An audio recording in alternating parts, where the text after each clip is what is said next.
貴様らの魂をいただきに参った。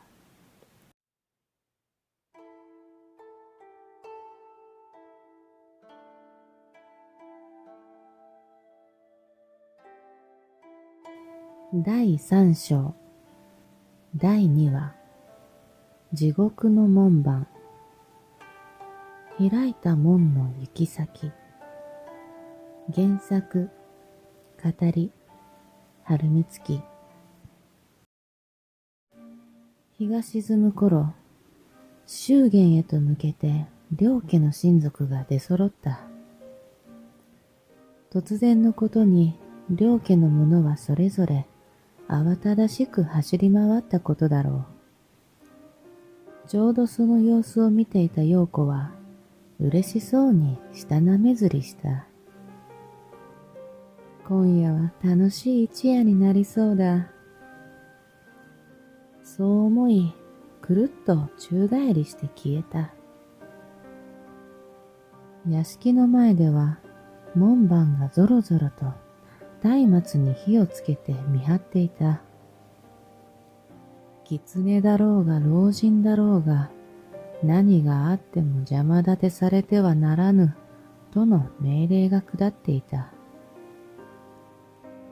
門番たちは表向き、所詮村人のざれ言だとさほど気にしていなかったが、心の底では一抹の不安を抱いていた。そしてついに門番たちの不安を一気に破裂させて恐怖に一変させるように、シャーンと金属音が鳴り響き、どこからともなく人食いじじいが現れたのだった。錆びて腐ったかのような尺状、そして青い炎を灯した提灯を手に、人食いじじいはどこか不気味な青白い光を放っていた。門番は一瞬凍りついてしまったが、震える体を何とか抑制し、屋敷の前にとどまった。貴様が夜な夜な歩き回るという妖怪か。一人が声を裏返しながらも問いかけた。しかし、人食いじじいは何も答えず、まっすぐに屋敷を見つめたまま歩を進めた。シャーン、シャーン。門番の男は足のつま先から髪の毛一本一本の毛先まで何かに怯えてゾワゾワしていることに気づいた。全身が危険反応を起こしている。男は背筋に悪寒を走らせながら人食いじじいを睨みつけた。今にもぼっくりいってしまいそうな老人だというのに、なんという目をしている。長く生きて廃れた老人の目ではない。近い死に怯える目でもなければ、憎悪や苦悩、決意、そんな感情などかけらも見せない。まるでその濁った目から底なしの闇をこちらに注ぎ込むかのような。ここに何の用だ。こらえきれなくなった一人が叫び、返事も待たずに刀を抜いて人食いじじいに向かって駆け出した。風切り音とともに刀を振り下ろすと、ふっと人食いじじいは姿を消し、刀は空を切った。ぎょっとしてキョロキョロとあたりを見回していると、瞬きしている間に襲いかかろうとした門番の背後に現れた。うわー！門番は手にした刀を地面に落とし、尻餅をついた。そんなことには構うことなく、人食いじじいは屋敷へと少しずつ近づいていく。シャーン、シャーン。尺状をつく音が徐々に大きくなっている気がした。門番は火の灯った松明を一つ手にし、人食いじじいに向かって突き出した。来るな。恐怖は連鎖する。人食いじじいはそれをよく知っていた。門番たちの瞳には誰一人として恐怖以外の色を見て取れない。シャン、シャン。門番が松明の火を投げつけようとしたその時、人食いじじいがカッと目を見開いた。シャン。もう人食いじじいの姿は見当たらなかった。あたりは静まり返った。いや、静かすぎて奇妙だった。そよ風一つ吹きもしない。背筋が凍った気がした時には、全身の神経がバチンと弾けてしまったのだろう。うわー！門番たちは一斉にその場から逃げ出した。尺状の音とともに、人食いじじいは屋敷の門前からちょうど今から婚儀が行われようとする英介たちの目の前に忽然として現れた。向かい合った両家からは一瞬の沈黙の後、恥や外聞など考える暇もなく悲鳴が交錯し、たった今まで正座していたはずの全員が一瞬で立ち上がり、壁際にぴったりと張り付いた。何者だ。英介の父親は突然のことに慌てふためき、壁際をずるずると横ばいした。逃げ出そうとしたが、障子はガタガタと音を立てるだけで一向に開いてはくれない。貴様らの魂をいただきに参った。そう言うと、人食いじじいは途方もないほどの激しい妖気を発した。その頃、やっと村にたどり着いたゆいは、激しく体力を消耗し、そしてつわりに襲われながらも倒れまいと踏ん張った。ゆいが息を整えていると、突然、ヒュッと音がしたと思えば、9つの尾を持った狐が目前に現れた。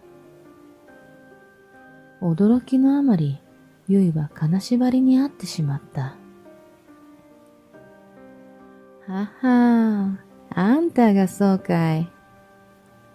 そう言うと、狐はゆいの着物の裾をくわえて、くいっと引っ張った。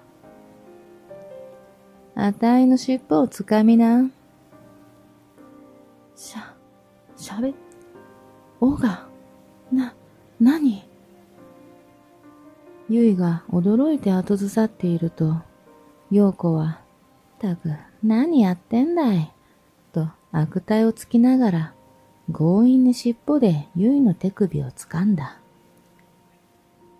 そして、そのまま陽子が宙に舞い、ゆいは何が何だかわからない間に、ぐいっと腕を引っ張られ、気がつけば英介の屋敷の中に放り出されていた。ただし、陽子はそこにはいなかった。ゆい一人をその場に投げ捨てたのだ。どよめく声が一斉に降りかかってくる。ゆい、英介が叫んだ。英介様。ゆいは英介の袴姿を見てハッとした。そしてさらに打ち掛けの美しい女性や人食いじじいがいることに気づいたゆいは、今まさに祝言がぶち壊されんとする場面なのだと悟った。人食いじじいはゆいをちらりとも見ず、手を取り合ってガチガチに固まっている英介の両親を見据えていた。他のものを蹴落とし、その上に斧が欲望を積み上げし者よ。もはや問いかけることも、心を覗くことさえ不要。その薄汚い魂、わしが食ろうてやろう。そう言うと、人食いじじいは獲物ににじり寄った。英介の両親は、人食いじじいの凄まじい容器の前に恐れおののき、目の前の現実から逃れようと目を閉じた。やめて。ゆいが人食いじじいの前に立ちはだかった。お願い。この二人を英介様から奪わないで。ほう。一介の人間の小娘風情がわしを阻むつもりか。さりとてこの者らが邪魔であろう。多くの罪なき魂と引き換えに己が欲望を満たさんとするものだ。憎んでもよいのだぞ。人食いじじいの容器が何かを探るかのようにゆいの体を絡め取った。待ってくれ。ゆいと人食いじじいの間に今度は英介が立ちはだかった。私が抑えていれば、私がこの心を抑えていれば、このようなことにはならなかった。私の二親が許さないことを分かっていて、それでも気持ちを抑えられなかった私に責任がある。英介様、違います。これは私が。聞いてくれ、ゆい。さらに前に出ようとしたゆいを英介は押しとどめた。すべて私が招いた結果だ。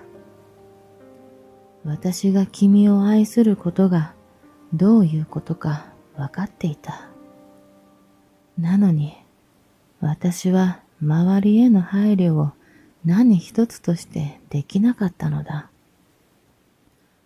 私はこれまでずっと父上と母上の言う通りに生きてきた。君と出会って私は自分の気持ちに正直になる喜びを知ったよ。自分がどれほど藁人形のようだったかと気づいたのだ。しかし、それだけでは足りなかったのだ。親に理解をもらうことも、それができぬのなら、ゆいや子供たちとどこか遠くへ逃げることだってできたはずなのに、浅はかな私が招いた結果がこうだ。赤子がダダをこねるように、何一つとして、それなのに、私は今でもゆいを愛している。君たちを巻き込んでもなお、この気持ちを止められない。そんな身勝手な男なのだ。英介はパッと人食いじじいを見据えた。私のようなみすぼらしい心を持ったものでは満足いかぬだろうが、さあ、喰らうならば私を喰らえ。その代わり、私以外の何人をも傷つけることまかり通さぬ。まさに誰もが漠然と決まったと思った瞬間だった。英介の気迫に皆が皆緊迫した空気から一転、胸で何かがキラリと輝いて燃えた。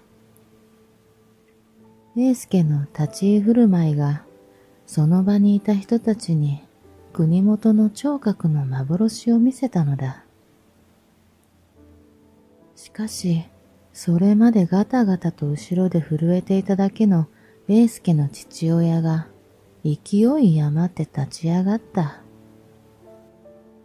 バカ者。なぜ貴様が前に立つのだ。やめぬか。その女を食わせれば。父上。まだお分かりになりませんか。もはや私は地獄行きの身。ならば罪深い一言を今申し上げます。誰があなたを憎まなくとも、私があなたを憎む。英介は生まれて初めて持った憎悪の眼差しを強く父親の目に焼き付けた。彼の置いた父親は返す言葉が思い浮かばず、口をパクパクとさせて餌を待つ鯉のモノマネをする羽目になった。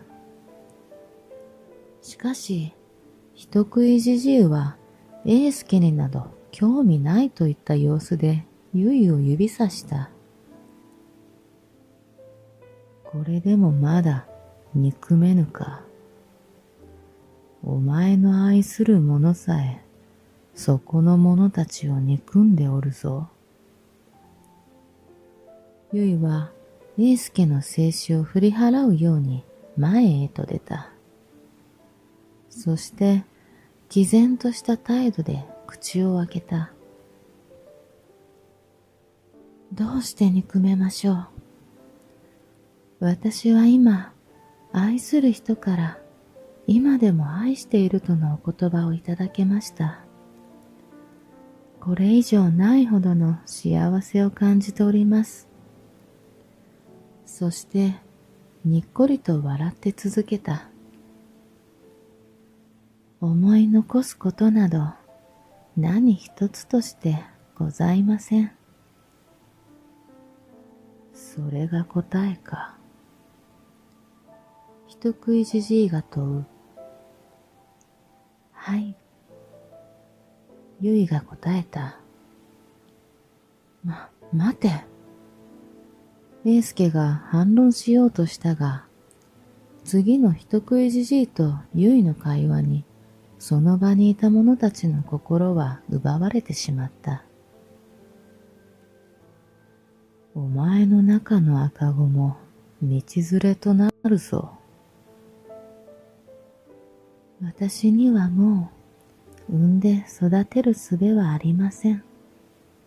この子の悲運のすべてを地獄の果てまで背負いましょう。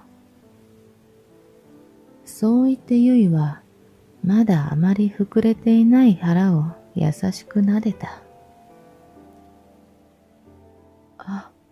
赤子？ゆい、まさか君と私の。英介はもう一度ゆいと人食いじじいの間に立ちはだかった。そしてゆいの腹と顔を交互に見つめた。しかしゆいは最後の嘘をつく覚悟を決めていた。とても幸せそうな声で言ったのだ。いいえ、あなた様の子供ではありません。その言葉を合図に、どこからともなく高笑いが響いた。そしてドスーンと激しい音を立てて、皆の注目の最中、陽子が人食いじじいの隣に落っこちてきた。あはははははは。もうダメだ。笑いすぎて死んじまうよ。じじよ、諦めな。そして、陽子はゆいの足にすがりついて、さらに笑い転げた。あんたも立派だね。そこの男がこれ以上悲しまないようにって、こんなしょうもない嘘をつくだなんてね。立派だ立派。だはははは。突然の面妖な来訪者に、英介は一瞬呆然としたが、陽子の言葉に意識を引き戻され、ゆいの肩をがっちりと掴んだ。やはり私の子なのか？英介は狐が9つの尾を持っていることや人間の言葉を喋っていることなど今は棚上げすることに決め込んだ。あんたバカかい。そうに決まってるだろう、この鈍感男。愚問ってもんだよ。ひひひひ。ゆいが答えるよりも先に笑い悶絶する陽子が答えた。さーてじじよ、もう諦めて撤退しようじゃないさ。この小娘にはあんたもかなうまい。あたいも十分楽しませてもらったことだし、先に行くよ。そう言って、陽子はケタケタと笑いながら宙に消えた。嵐のように豪快に現れて、一瞬にしてすべてを吹き飛ばし、散らかしていったかのようだった。皆の心の中はかき乱されたまま、ただ呆然とするしかなかった。今のは一体、英介がつぶやいた。あれぞ、嘘偽りなき、誠の狐の妖怪。妖怪の名を利用せし者に、真の妖怪の高きを見せてやろうとな。人食いじじいが英介の両親に目配せすると、二人はひっと息を飲んだ。貴様らを食おうとするならば、そこの小娘が己が魂を食えという。汚れなき魂を持つ娘よ。汝の魂は神の加護を授かっておる。そんなものを食ろうて、わしが消滅してはかなわぬ。仕方あるまい。狐の言う通り、諦めるとしようぞ。英介の両親はほんと胸をなで下ろした。ただし、貴様らがこれ以上の罪を犯さんとするときは、地獄の門番が貴様らを業火の果てまで誘うことになるだろう。そうなれば、誰にも止めることはできぬぞ。シャンと尺状をつくと、人食いじじいはもうそこにはいなかった。それを合図に、婚儀に訪れていた親族の者たちはバタバタと逃げ出した。もう閉じ込められてはいなかったようだ。一番最初に逃げ出したのは英介の母親だった。花嫁の父親が最後の捨て台詞と言わんばかりに肩を怒らせて英介の父親を糾弾した。突然の婚儀の催しだけにとどまらず、赤子がいただと。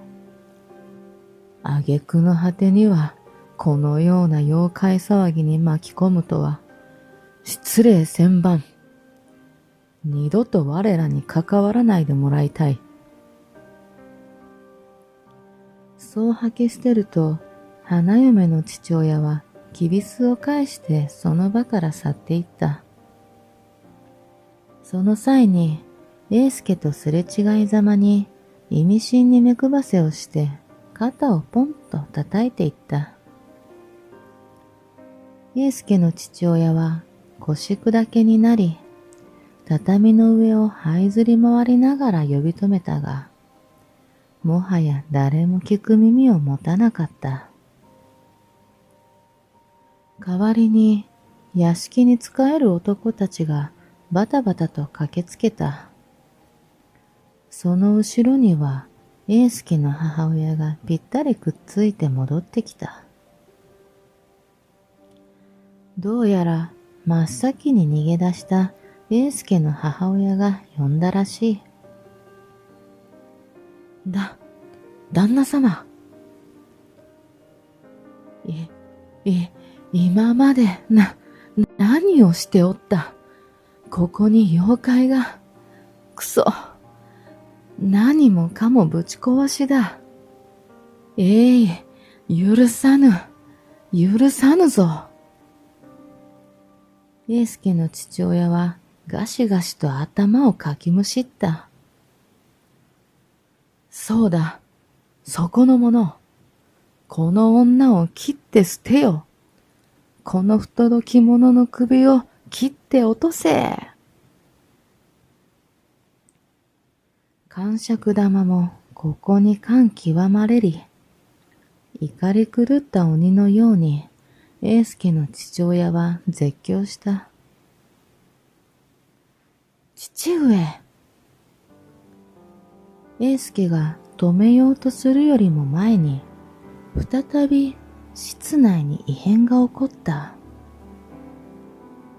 ズズズッと足元が揺れたかと思えば、なんと畳から巨大な蛇の頭が出てきたではないか。うわぁ、化け物！そう叫んで、たった今来たばかりだというのに、屋敷に仕える男たちはさっさと逃げ出してしまい、逃げそびれた者はその場でガタガタと震えていた。場は人食いじじいが現れた時よりも大混乱となった。何をしているのです。逃げずに切ってしまいなさい。英介の母親が怒鳴るも虚しく、誰も命令に従う者はいなかった。そうこうしている間に、巨大な蛇は頭だけにとどまらず、尻尾の先まで現れた。人間10人分ほどの大きさだろうか。ぬめぬめとした体が尾の先まで完璧なとぐろを巻いた。その姿はあまりにもおぞましかったが、不思議と美しささえ感じられた。妖艶なる巨大な蛇はぐぐぐっと上体を天井まで伸ばすと、床を這いずり回る人間を鋭い眼光で射抜いた。目をそらせば食われる。じりじり後ずさりしながら恐怖に金縛りにされた。大蛇が口を開くと威厳に満ちた太い声が響く。我は地獄の門番オロチなり。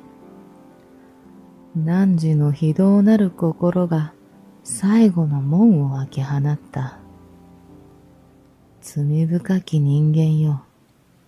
地獄にて果てなき苦痛を味わうがいい。そう言って、オロチはその大きな口を開け、ガッと頭が伸びたかと思えば、瞬く間に英介の父親を飲み込んでしまった。それを見た奥方は、首を絞められた鶴のような悲鳴を上げて逃げ出そうとした。しかし、地獄の門番を名乗るオロチが、おめおめとそれを見逃すわけがない。鎖鎌を投げるかのように俊敏に、いとも簡単にその長い尾で捕らえてしまった。愚か者、地獄からは逃れられぬ。オロチは巻きつけた長い尾を高々と持ち上げ、一瞬にして襲いかかり丸飲みにしてしまった。そうして英介の両親は地獄へと落ちていったのだった。オロチは人間を二人も飲み込んだのにもかかわらず、腹は膨らんではいなかった。現れた時と同様に、恐ろしく、それでいて、どこか美しくもあった。父上、母上。英介はオロチの腹を見つめた。我は地獄の門番オロチなり。我が飲み込めし先は地獄であり、二人はもう地獄へと落ちた。この腹の中にはいぬ。オロチは、ゆいと英介を横目に、かすかに優しげな表情を見せた。遅かれ早かれ、こうなっていたであろう。地獄の最後の門を開けたのは、あの者らのすさんだ心。最後の門は遠く重い。そうつぶやいて、オロチはずるずると畳の下へと沈み消えていった。英介はオロチが消えた場所を何度も何度も手で触ったが、穴一つ開いていないどころか、ささくれ一つさえ何もなかった。人食いじじいと陽子は村の隅っこで屋敷を見つめていた。ふふ、助け舟を出してやったんだ。ちった感謝しなよ。そう言って、陽子は人間の美しい女性に化けると、じじの肩に腕を回した。何のことだ。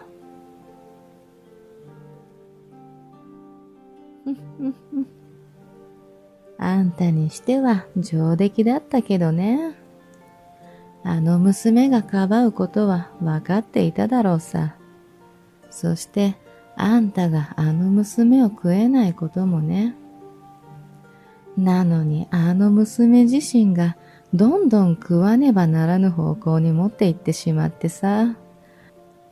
ああ、おかしい。だからあたいがじじの企んでた結末に道しるべを出してやったんだ。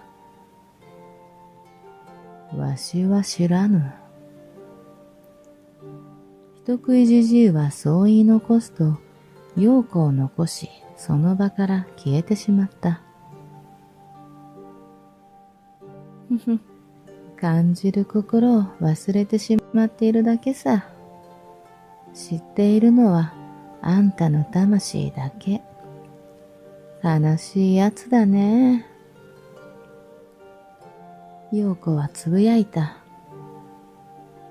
ま、これ以上あの者らが罪を重ねるというなら、そろそろ地獄の門番が使わされることだろうよ。愚かだね、人間は。陽子ははっとなって屋敷の方を振り返った。そして極上の笑みを浮かべ、こらえきれずに空を仰いで笑った。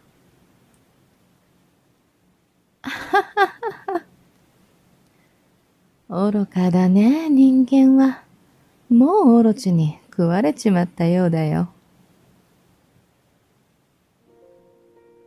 翌日には、英介と結衣のひっそりとした祝言が行われることになった。ひっそりとは言ったものの、一人、また一人と屋敷に村人が集まり、昼頃には村中のほとんどの者が祝いの言葉を告げに訪れた。屋敷の者がすべてを村人に打ち明けたらしい。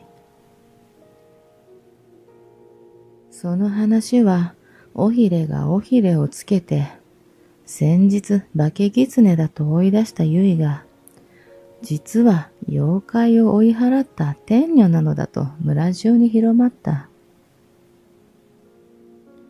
さらには、英介の両親がオロチによって地獄へ落とされたことも村中に広まり、結衣を追い出す手助けをした者たちは、自分たちも地獄へと落とされるのではないかと恐れ、こびるだけにとどまらず、果ては結衣に命乞いまでした。これには結衣も困り果ててしまった。滝人と日野はすぐにも自由の身となり、それと同時に英介と結衣の養子となった。かねてから横暴たる英介の父親に不満を抱いていた屋敷の者たちは、英介が主となることを心より喜んだ。そして、オロチに地獄へと落とされた元主に対して、いつかこうなると思っていた、と好き勝手に囁き合い、それと同時に元主に従い行った数々の罪悪の念をごまかしたのだ。祝言には勝則と内助も駆けつけた。二人は涙ながらに四人の無事を喜んだ。そして屋敷を後にした内助は少しの間立ち止まり、屋敷を見つめていた。嬉しいような、寂しいような、複雑な気持ちだった。内助が屋敷を見つめている間、勝則はそばでそっと見守っていた。名残惜しいか？そう言って、勝則は内助の肩に手を置いた。え？はは、いや、もう手の届かない人になってしまったなと、はは。内助は苦笑いし、そして続けていった。まあ、また顔を見に来ますよ。それを聞いて、勝則はうんうんとうなずいた。どれ、今夜も一杯引っ掛けて、出発は明日にしてはどうかのう。お、いいですね。そうしましょう。二人は屋敷に背を向けて、今宵も馴染みとなってしまった酒場へと向かっていった。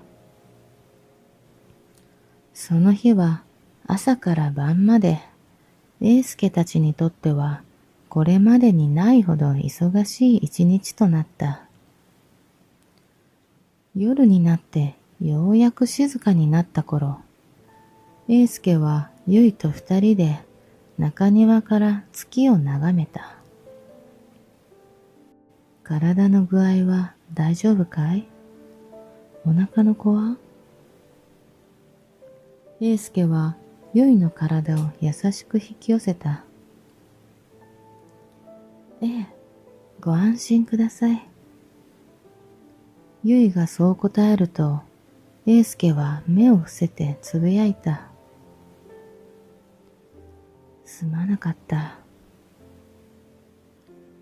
ゆいは答える代わりにそっと英介の背中を抱いた。英介はそのぬくもりに酔いしれながら兄のことを思った。血のつながりもなく名も知らぬ一人の男。幼き頃から英介を世話し、英介を守って命を落とした男。少し弱音を吐いてもいいだろうか。英介の言葉にゆいは心配そうに見つめた。英介は縁側にゆいと腰を下ろすと静かに話し始めた。私が生まれた頃から仕えてくれた人がいた。その人は私の世話役でいつも能面をかぶり名前のない人物だった。英介は一度深呼吸した。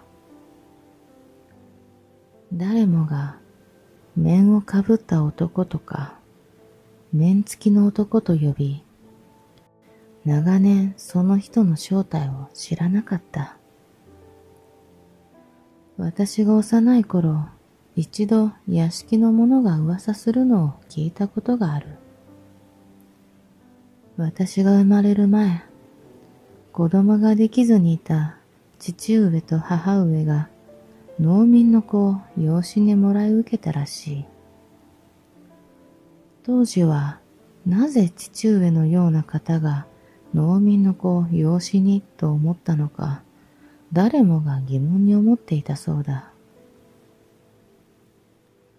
私が生まれた時にその理由が分かった。二人に子供ができれば何が何でも二人の子供に後を継がせたいと思うような人だ。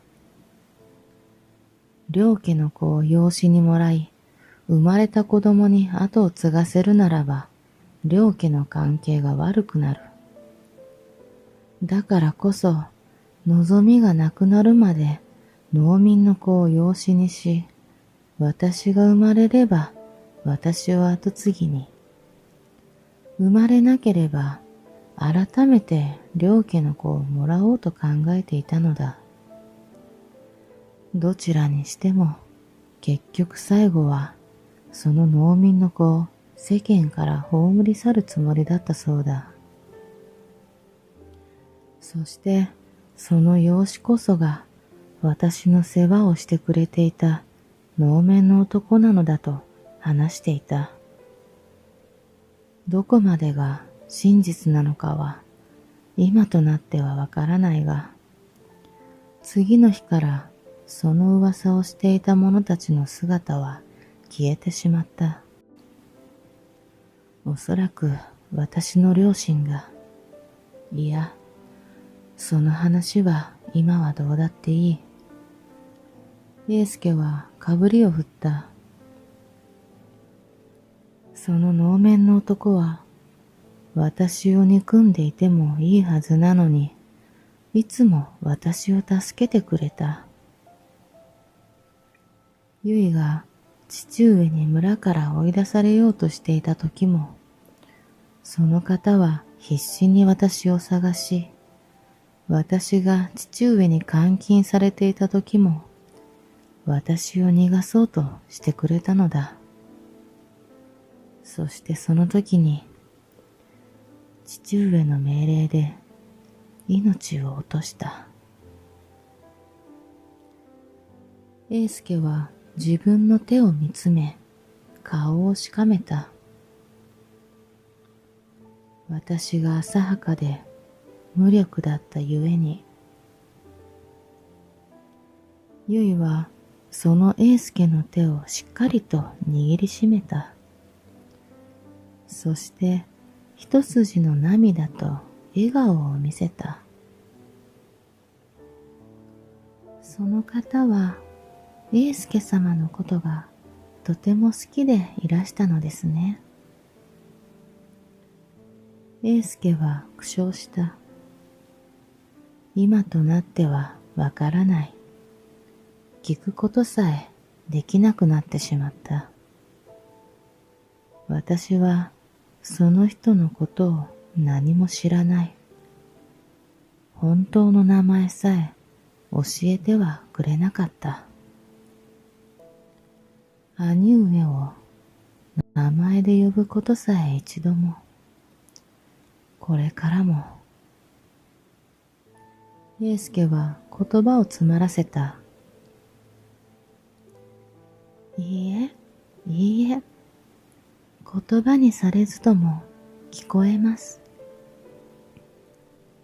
その方は英介様がとても好きでいらしたから、だからこそ身の危険も顧みず、あなたの手を取ったのでしょう。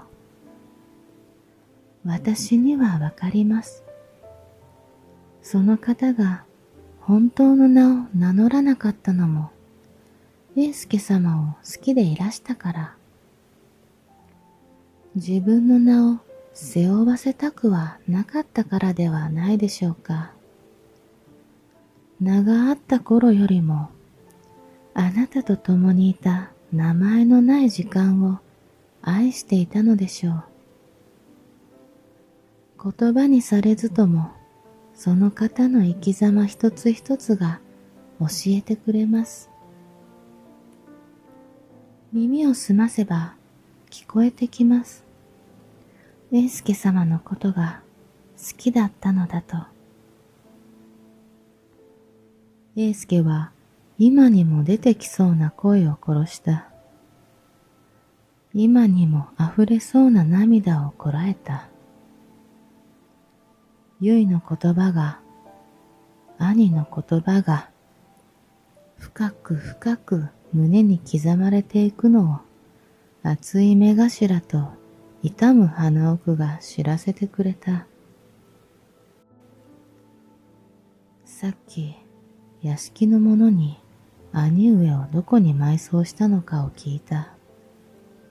明日、共に弔ってはくれぬだろうか。英介は結の手を握り返した。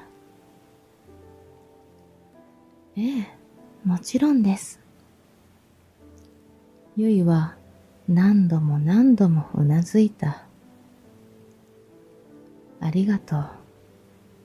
もう二度とこのようなことが起こらぬように、私は強く賢くならねば。どうか私をずっと支えていてくれ。そう言うと、英介は結を抱きしめた。再び涙がこみ上がってきたが、英介は何とかこらえきった。